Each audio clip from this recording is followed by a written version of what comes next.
नमस्कार, स्वागत है आपका। आपके साथ मैं दीपेश परगल। देश का नंबर 1 चैनल रिपब्लिक भारत देख रहे हैं आप, जहां दिन भर की तमाम बड़ी खबरों से आपको रूबरू करवाएंगे। वक्त को चला के नौ का निशाना में हर बड़ी खबर की डिटेल आप तक पहुंचाएंगे। लेकिन सबसे पहले रुक करते हैं 5 मिनट में भारत का, और इसके लिए मेरे दो सहयोगी मेरे साथ मौजूद हैं, सुमित और गायत्री।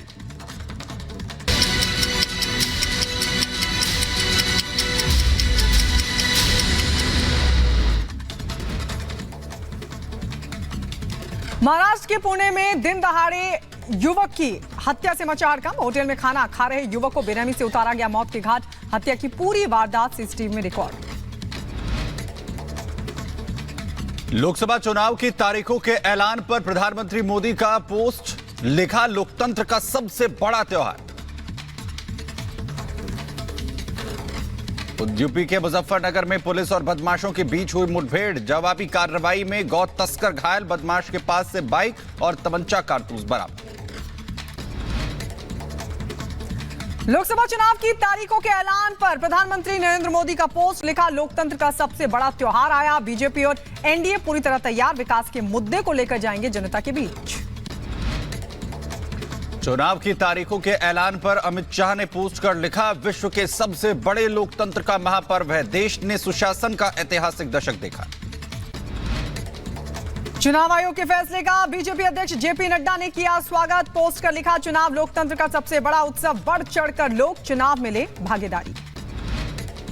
चुनाव से पहले असम के पूर्व सीएम सर्बानंद सोनोवाल का बयान, कहा उम्मीद है कि चुनाव में जीत के बाद चाय उद्योग और चाय श्रमिकों के हित के लिए आवश्यक कदम उठाएंगे।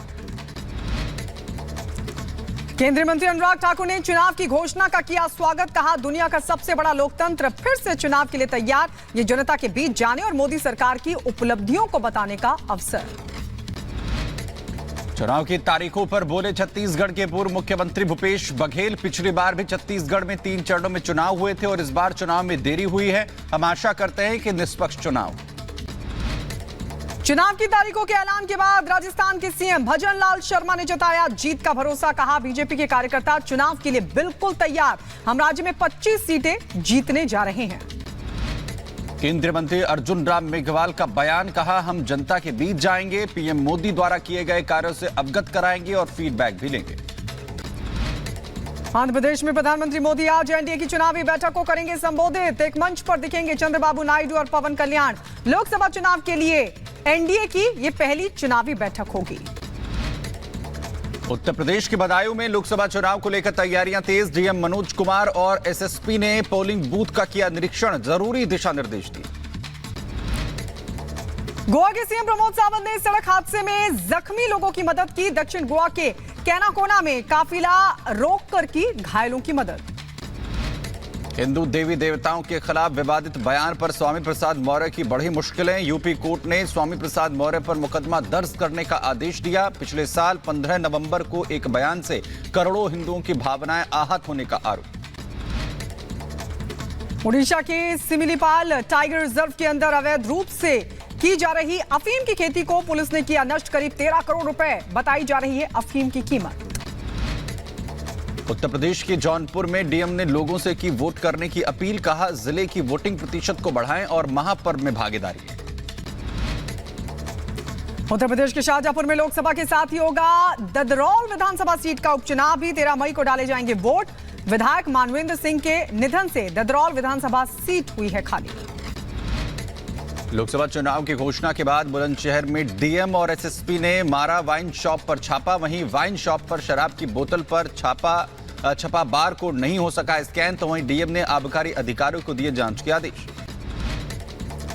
उत्तर प्रदेश के जौनपुर में गौ तस्कर के खिलाफ राजस्व विभाग और पुलिस की बड़ी कार्रवाई। पशु तस्कर बबलू नट के घर चला बुलडोजर। सरकारी जमीन कब्जा मुक्त करवाई गई। उत्तर प्रदेश के बुलंदशहर में ऑपरेशन कन्विक्शन जारी। तो वहीं पिंकी हत्याकांड के 4 दोषियों को उम्र कैद। वहीं 7-7 हजार रुपए का जुर्माना भी लगा। 2020 में पीट कर पिंकी की हत्या करने के आरोप में हुई थी एफआईआर। उत्तर प्रदेश के बदायूं में अज्ञात वाहन ने ई रिक्शा से मारी टक्कर। हादसे में रिक्शा सवार 6 लोग हुए जख्मी, अस्पताल में कराए गए भर्ती। जम्मू कश्मीर के पुंछ में दर्दनाक हादसा।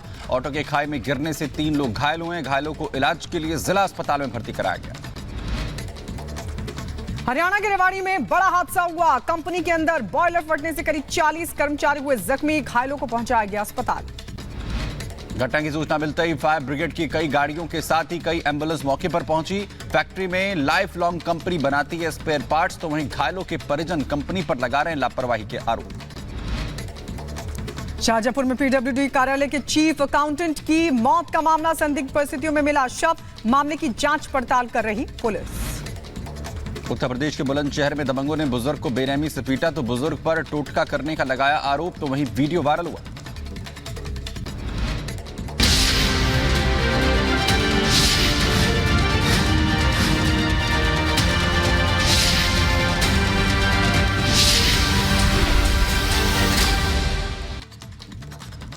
तो 5 मिनट में भारत के बाद अब बात करते हैं भारत में होने जा रहे लोकतंत्र के महापर्व की। कल चुनाव आयुक्त ने 2024 के लोकसभा चुनाव की तारीखों का ऐलान कर दिया। 7 चरणों में चुनाव संपन्न कराए जाएंगे। 19 अप्रैल को पहला चरण, तो 1 जून को अंतिम चरण में मतदान होने जा रहा है और वहीं 4 तारीख को इन मतपेटियों को खोला जाएगा और परिणाम सामने आएंगे। देखिए खास रिपोर्ट।